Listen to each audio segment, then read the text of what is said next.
요한복음 20장 19절에서 23절 제가 봉독하겠습니다. 이날 곧 안식 후 첫날 저녁 때에 제자들이 유대인들을 두려워하여 모인 곳에 문들을 닫았더니 예수께서 오사 가운데 서서 이르시되 너희에게 평강이 있을지어다. 이 말씀을 하시고 손과 옆구리를 보이시니 제자들이 주를 보고 기뻐하더라. 예수께서 또 이르시되 너희에게 평강이 있을지어다. 아버지께서 나를 보내신 것 같이 나도 너희를 보내노라.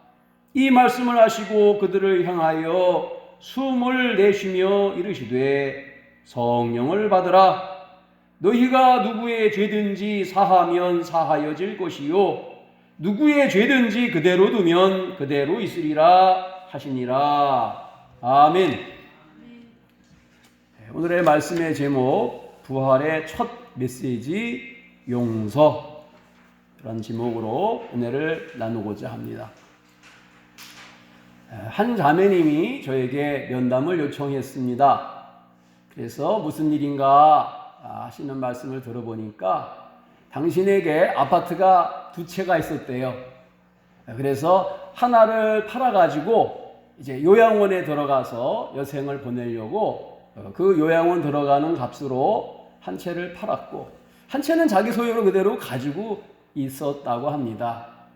그런데 어느 날 자신이 이렇게 부동산에 자기 남은 아파트가 얼마나 되는지 알아보려고 거래하는 곳에다가 연락을 해보니까 이미 그 물건 팔렸어요 그러더라는 거예요. 아니 내가 주인인데 누가 팔았어요? 큰 따님이 와서 팔았어요. 딸이 둘 있는데 엄마하고 그렇게 상의를 안 하고 팔아버린 거예요. 그래서 딸한테 물어보니까 아니 엄마한테 내 아파트를 상의도 안 하고 그 비싼 걸 파냐?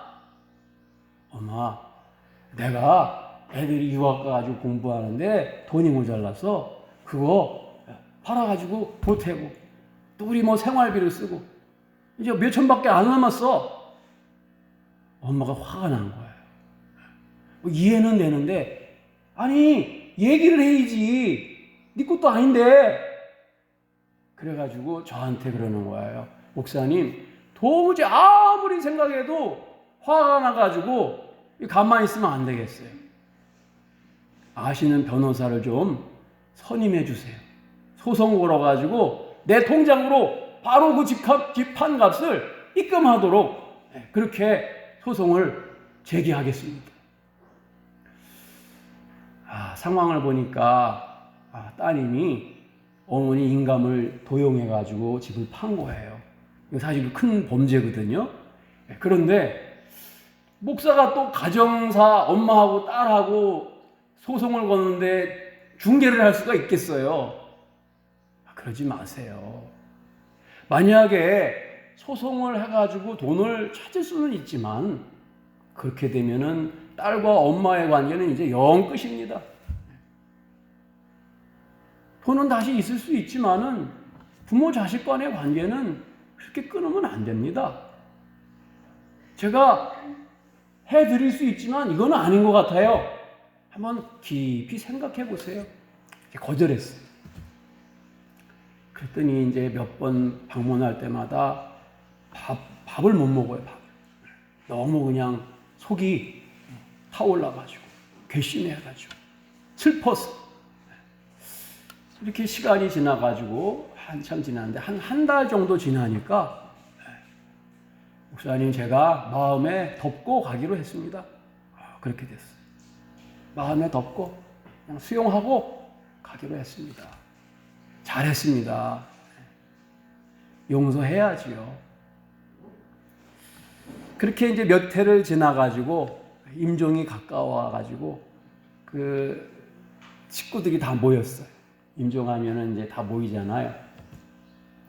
근데 보니까 큰 딸도 오고 작은 딸도 오고 큰 딸은 그때 엄마한테 얘기 안 해가지고 집을 팔아서 괴로웠고 작은 딸은 자기 몫이 없어서 괴로웠고 엄마도 괴로웠는데 이제 임종 앞에서는 다 화목하게 되더라고요. 다 용서하고. 그래서 제가 그 임종하면서 천국 환송을 하면서 그 자매님을 생각해 봤어요. 그때 몇 년 전에 그때 서로 소송하고 막 돈, 내 돈이다, 네 돈이다 싸웠으면은 과연 이 자리가 있을까?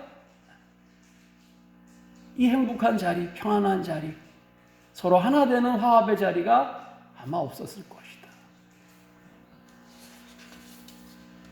용서는 새로운 시작을 의미해요.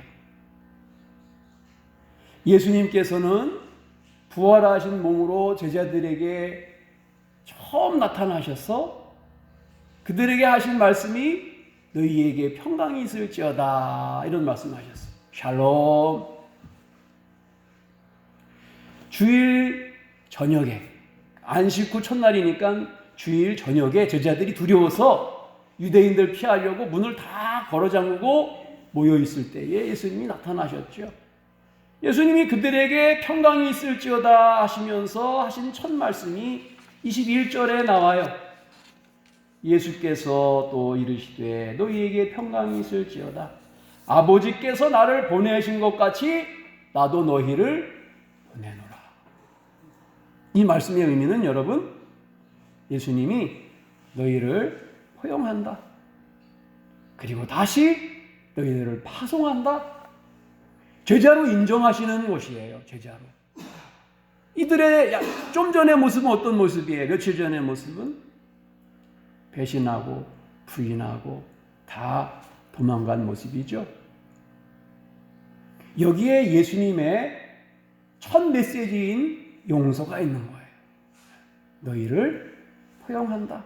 그리고 다시 너희를 파송한다. 아버지가 나를 보내신 것 같이 나도 너희를 보낸다. 그 말씀이 그런 거 아니겠어요? 그러면서 성령을 받으라. 숨을 내쉬면서 성령을 받으라. 23절에 이런 말씀이 있습니다. 너희가 누구의 죄든지 사하면 사하여질 것이요 누구의 죄든지 그대로 두면 그대로 있으리라 하시니라. 여기에 핵심이 있어요. 누구의 죄든지 사하면이라는 사하다는 말은 헬라 말로 아피엠이라는데 놔버리다라는 뜻이에요. 놔버리다. 영어로 send away. 보내버리는 거예요. 너희들이 미움과 분노와 아픔들 그런 것들을 잡고 있지 말고 놔버려라. 놔버려. 보내줘. 그러면 그것이 갈 것이야. 그런데 보내주지 못하고 그대로 두면 크라테오라고 표현하는데 그건 영어로는 잡고 있다. grasp이라는 잡고 있다라는 뜻이. 네가 마음속에 그 분노와 미움과 아픔들, 상처들을 그대로 내가 잡고 있으면은 걔가 너를 잡고 계속 괴롭힐 거야. 아프게 할 거야. 그러니까 보내줘. 이 말씀의 의미는 여러분, 누가 나를 계속 아프게 했어요. 괴로워요. 그것이 원인이 그 사람에게 있다는 게 아니에요. 내가 놔주지 못해가지고 그 놔주지 못하는 죄가, 미움이 나를 계속 괴롭게 한다는 의미예요. 그러니까 그걸 놔버리라. 그게 용서해. 용서는 내가 아프지 않기 위해서 놔주는 거예요. 끝까지 놔줄 때까지 얘는 우리를 괴롭힐 거예요. 그 괴로움 받지 않으려고 용서해버리는 거예요. 그러면 죄가 떠나간다 그랬어요. 예수님의 부활 삶은 예수님을 배신하고 두려움 가운데 옛 세상, 옛 직업, 업으로 돌아갔던 그들을 만나서 다시 그곳에 찾아가셔서 그들을 부르십니다. 어떤 의미예요? 갈릴리에 가서 지금 고기를 열심히 잡는 제자들. 그들을 부르시지요. 지나간 허물은 이제 없다. 너희들을 용서한다. 다시 시작하자. 다시 옛날에 제자로 부름받았던 그 자리, 은혜를 받았던 그 자리에서 너의 과거를 묻지 않겠다. 너의 허물을 묻지 않겠다. 내가 배신하고 저주하고 모욕하던 그 죄를 나는 묻지 않겠다. 이제 다시 시작하자. 아직도 여전히 넌 나의 사랑하는 제자다. 그것이 예수님의 부르심이에요. 부활의 예수님의 시작이에요. 예수님의 부활은 끊어진 관계, 상실된 신뢰, 서로에게 상처를 준 아픔, 이 모든 것을 십자가 위에 보혈의 피로 깨끗이 씻어 보내는 것, 그리고 다시 시작하는 것, 그것이 부활이 주는 첫 번째 메시지입니다. 우리 속에 있는 예수님의 믿음은 미움을 정복합니다. 분열을 하나 되게 합니다. 모든 것을 정복하는 사랑의 선포가 부활의 메시지입니다. 부활은 소망입니다. 소망. 코로나로 인하여 절망하는 사람들에게 이제 희망을 주며 다시 일어나게 만드는 것이 부활의 소망이라 믿습니다. 그래서 사람들에게 변화를 주는 힘이 있어요. 부활은. 사도행전에 보면은 나면서 한 번도 걸어본 적이 없는 40년 된 앉은 자, 지체 부자유한 그분을 베드로가 지나가다가 요한과 함께 예수의 이름으로 일어나라 그러죠. 한 번도 걸어본 적이 없던 그가 거린이 자리에서 일어납니다. 그 능력의 이름, 예수의 이름의 권세, 이게 어디서 나온 거예요? 부활의 예수님을 만난 베드로에게 임하신 성령을 통하여 나타나신 예수의 이름의 권세거든요. 오늘 예수의 이름의 권세는 그 부활의 예수님의 능력으로 우리와 함께 하고 있습니다. 나면서 안진뱅이 되었던 이 사람을 걸렸다고 5,000명의 사람들이 베드로를 따라다녀요. 아니, 예수를 죽일 이유는 너무 많은 사람들이 예수님을 추종했었는데 이제 예수를 죽이고 나니까 베드로를 추종하네. 대제사장이 베드로를, 제자들을 불러서 세웁니다. 베드로가 어떤 사람이에요? 어린 여종 앞에서 죽을까봐 나 그 사람 몰라요. 마태복음 26장 74절에 이렇게 말하고 있어요. 그가 저주하며 맹세하여 이르되 나는 그 사람을 알지 못하노라 하니 곧 달기 울더라. 맹세하고 저주하여서 예수님 부인하며 예수님하고 나가에게 관계를 끊어버리길 원하였던 그 비겁한 베드로가 예수를 죽인 대제사장 앞에 서 있는데 뭐라 그러는지 아세요? 성경에 이렇게 말해요. 백성의 관리들과 장로들아. 다 한데. 백성의 여러분 백성들아, 그리고 관리들아, 장로들아, 왜 나를 여기 세웠느냐? 예수의 이름으로 앉은 자를 일으켜 세웠는데 무엇이 잘못됐느냐? 뭐가 달라졌어요? 뭐가 이렇게 달라지게 만들었어요? 그 두려워하던 겁쟁이 베드로를, 비겁한 베드로를 부활의 예수, 능력의 예수, 그 안에 있는 살아약동하는 이름 권세의 예수가 그렇게 만든 거예요. 오늘 우리에게 두려움과 염려와 근심과 약함이 있다면 그것은 부활의 예수님 아직 내가 만나지 못한 이유예요. 우리는 떠날 곳을 기대하며 이 땅에서 살다가 작별할 사람들이죠. 근데 영원한 소망을 기대하고 약속하고 기약하고 떠나는 사람들의 모습은 너무 행복해요.